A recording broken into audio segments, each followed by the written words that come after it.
Bueno, y como decíamos al comienzo del programa, hay temas que a veces en la sociedad generan polémicas, sobre todo cuando son hechos de tanto impacto. Esta denuncia que en la capital de la provincia, hace pocos días atrás, tuvo que ver con la acusación formal a un docente de un jardín de infantes por acoso sexual a niños de un jardín de infantes del norte de la ciudad, generó mucha polémica. Muchos tomaron partido por las víctimas y muchos quisieron demostrar que la persona acusada tenía una conducta intachable y generó también la posibilidad de empezar a revisar algunos casos en otras localidades. Y nos encontramos con una información que vamos a pedirle a quien la suministró oportunamente y a través de Cadena O tuvo una nota espectacular que ahí nos dio pie para convocarla a la televisión y nos cuente, porque parece que es recurrente en muchos lugares, sobre todo los casos estudiados, porque la psicóloga que vamos a entrevistar es psicóloga forense. Y ya le doy la bienvenida a Eugenia Kovacic. ¿Cómo le va? Buenas noches, ¿cómo anda? Carlos Delicia para Simordaza, ¿cómo le va? Buenas noches, Carlos. Muchas gracias por la invitación y muy interesante el tema que vamos a abordar y muy necesario.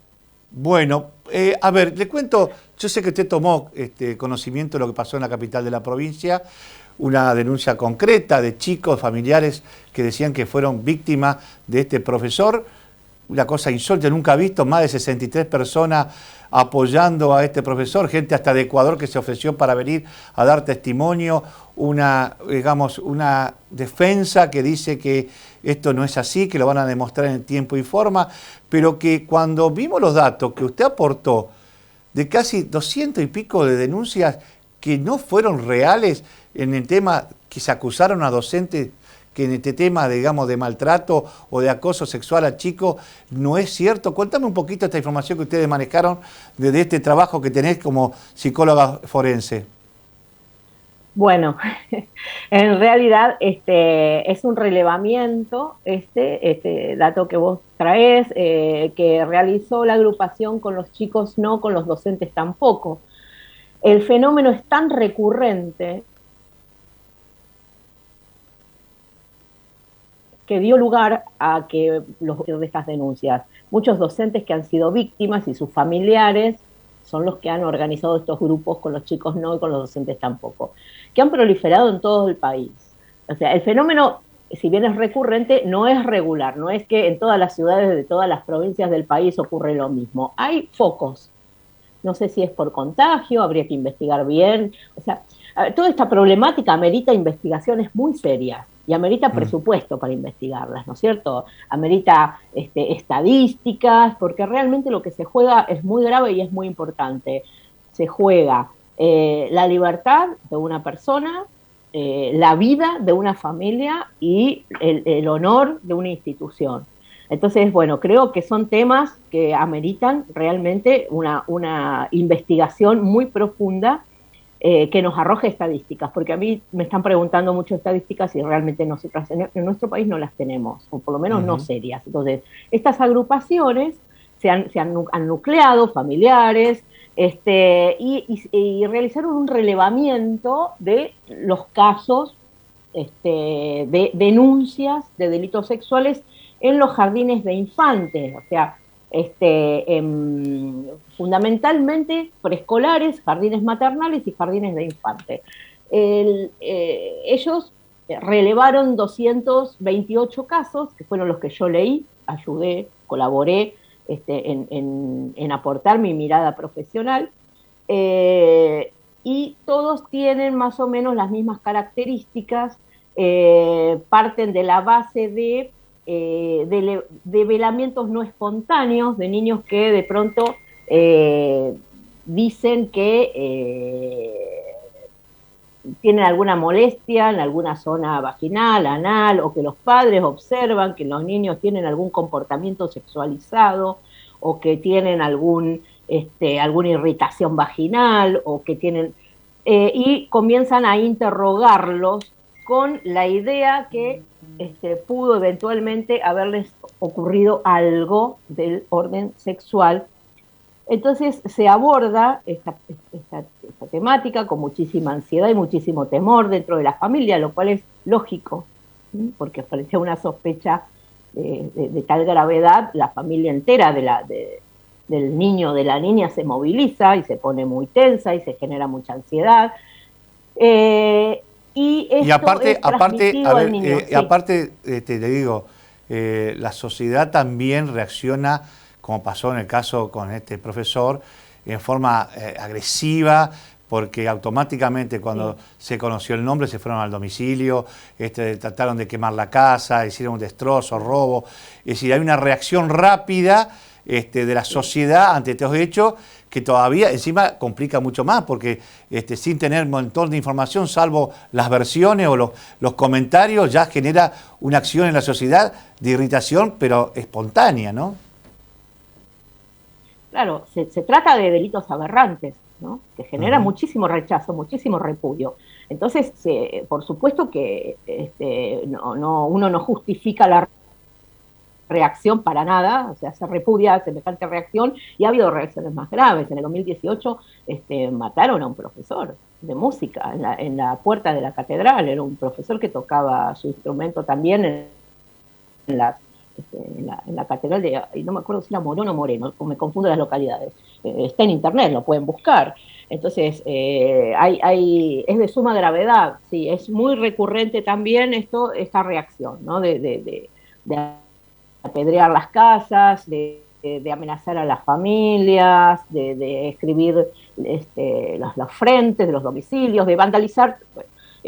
No, es muy difícil también ponerse en el lugar, porque yo no considero que estas denuncias sean hechas con mala fe, ni deliberadamente con mala intención. Yo pienso que parten de un error de interpretación que se produce a propósito de esta etapa normal de cualquier niño de entre los 2 y los 6 años, donde ellos exploran su propia sexualidad para poder conocer la diferencia sexual anatómica. Se conoce a partir de la exploración, del intercambio con otros pares. Los niños comienzan a tal vez tocar, desnudarse, perseguir a alguien al baño, querer bajarle los pantalones al hermanito. Y entonces muchas veces eso, que es normal, natural de todas las personas en la faz de la Tierra, todos atravesamos por esa fase evolutiva psicosexual,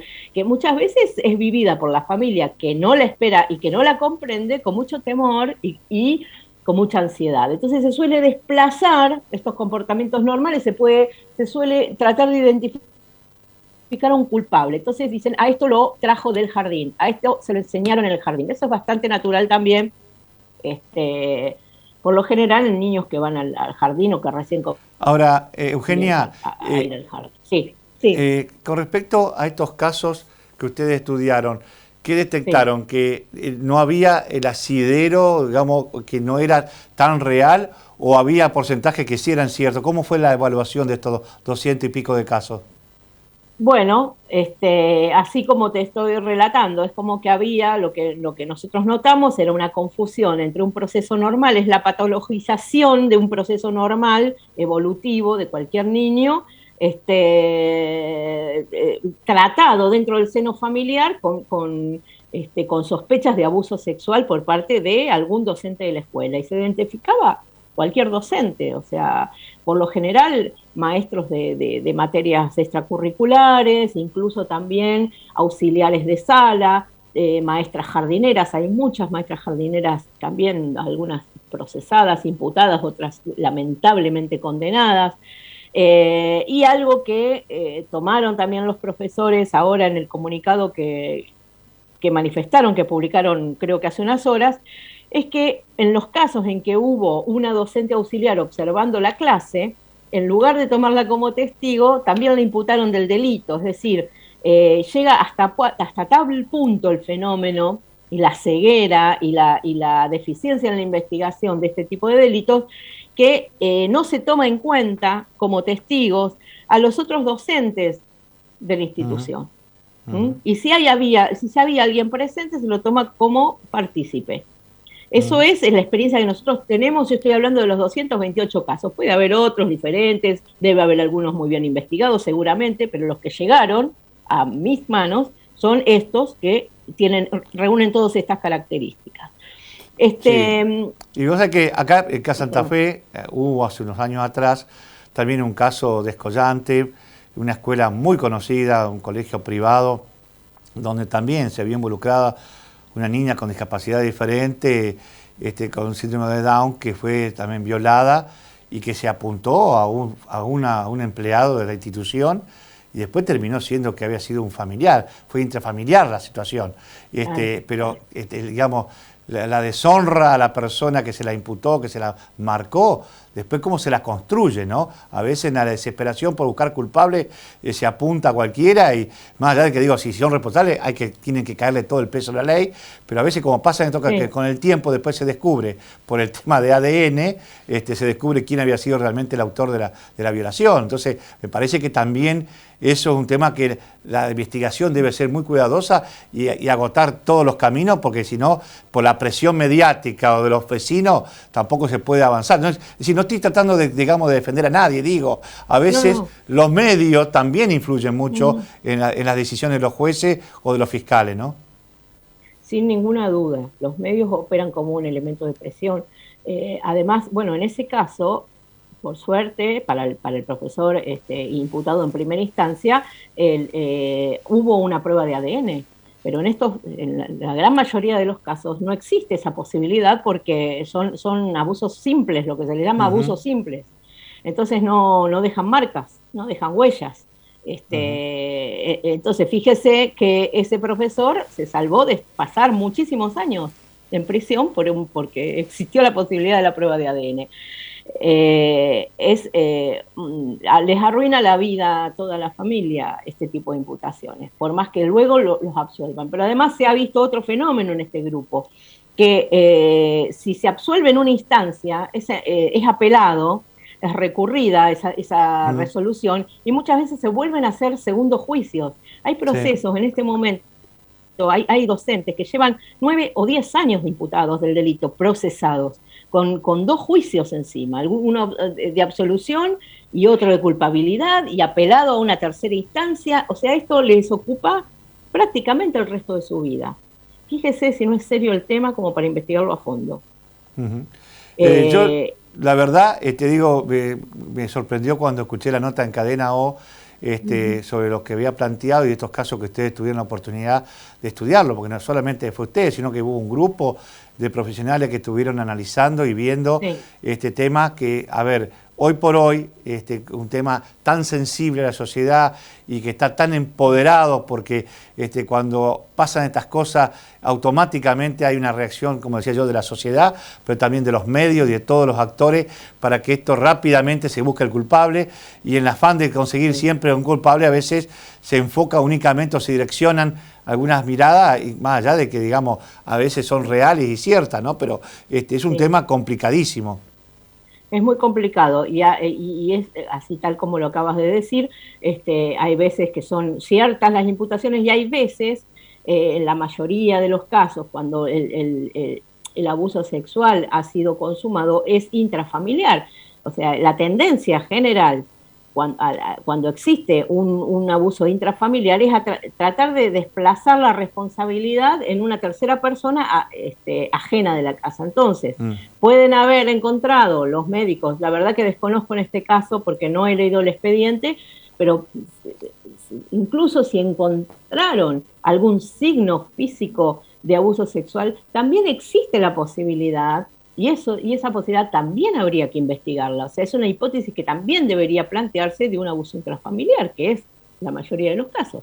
Es muy excepcionalmente a esa edad encontrar un niño que ha sido victimizado por una persona fuera de la familia. Entonces, esa excepcionalidad hay que tratarla como tal. No hay que regularizarla, no hay que asumirla como si fuera algo natural, y entonces tenemos 5, 6, 10 docentes acusados de abuso sexual. No, esto es una locura, esto debería ocurrir una vez en la historia de una generación, no en una ciudad. No puede ser cuando alguien, ya cuando se están hablando de 3, 4, 5 casos, ya entonces hay otro fenómeno que se está poniendo en juego, no es el abuso sexual, sino otro fenómeno.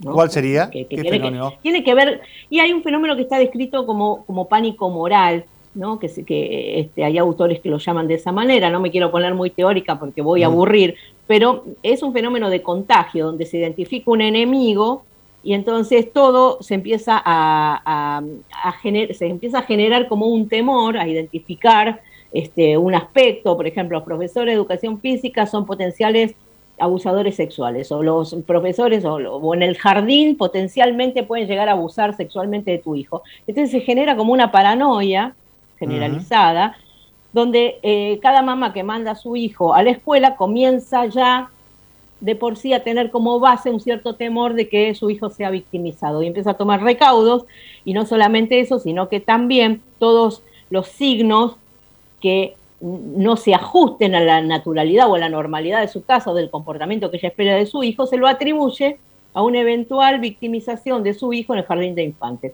Esto ha generado en muchas jurisdicciones un aluvión de denuncias contra docentes, por ejemplo en la ciudad de Mar del Plata, por ejemplo en La Plata, donde hay mucha cantidad. Y en otras ciudades también del interior, creo que en el Chaco, ya no me acuerdo bien en cuál, pero es un fenómeno que...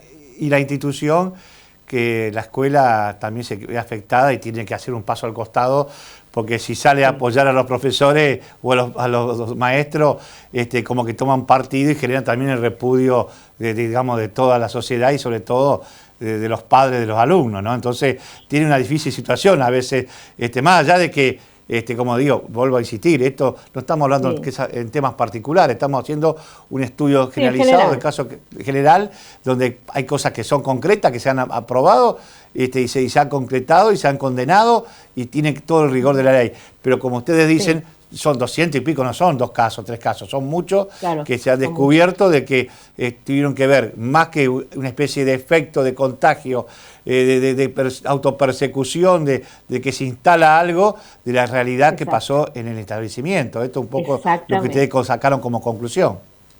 Sí, es un tema que se ha instalado en determinadas jurisdicciones y está operando como a modo de contagio. Como en su momento se habló también de los suicidios, que decían, ¿no? Creo que ha circulado una ley que no se pueden publicar, o al menos por detalle, porque se ha visto que se genera como una réplica en los mismos lugares donde sucede y se publica. Entonces, ese tema, hay una tendencia... Sí.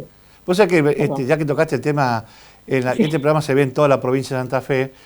Y hace rato en Santa Fe, sobre todo en la zona norte, estoy hablando de la ciudad de Villocampo, Las Toscas, Villa Guillermina, la zona bien norte de Santa Fe, hace ya varios años se están produciendo muchos suicidios, no solo de chicos jóvenes, sino también de gente mayor. Pero digamos, llegó un momento que en poco tiempo 20 suicidios, es una tasa muy alta para una población tan chiquita, porque estamos hablando de poblaciones de 20.000, 12.000 habitantes, que tengan en menos de un año 27, 30 suicidios, es una locura, una tasa muy, muy alta. Sí, y ese fenómeno está muchísimo más estudiado.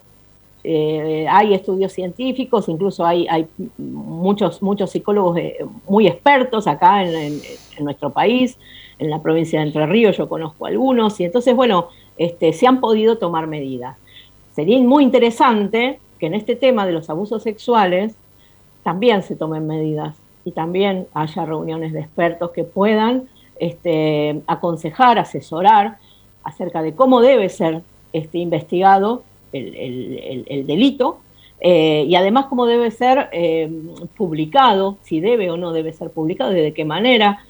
Bueno, hay me parece que mucho para trabajar, y yo celebro que este caso haya dado pie a que podamos realmente dedicarnos a profundizar en este tema, porque es un tema donde el niño sí o sí siempre es víctima. O sea, haya ocurrido o no haya ocurrido el delito, ahí hay niños que ya son víctimas. Pueden ser víctimas de la interpretación errónea de su propia familia, pueden ser víctimas de hechos producidos en su familia, no sabemos, pero ya ellos van a crecer en la falsa idea de que han sido abusados. Y eso es tan grave como la ocurrencia del hecho, material del hecho. Entonces, por eso yo decía en una de las entrevistas, es que no nos creamos que imputando a todo el mundo estamos defendiendo a los niños. No, todo lo contrario, los estamos exponiendo, los estamos vulnerabilizando muchísimo más, ¿no? Con esta forma de investigar. Yo te agradezco muchísimo, fuiste muy esclarecedora y abre, como decimos, el debate. Ojalá esto sirva para seguir trabajando y se pueda tener algún tipo de patrón, sobre todo para investigar, que esto es lo que estamos buscando. Muchísimas gracias. Gracias a ustedes. A ustedes nos volvemos a encontrar en 7 días aquí, por esta señal y en este mismo horario.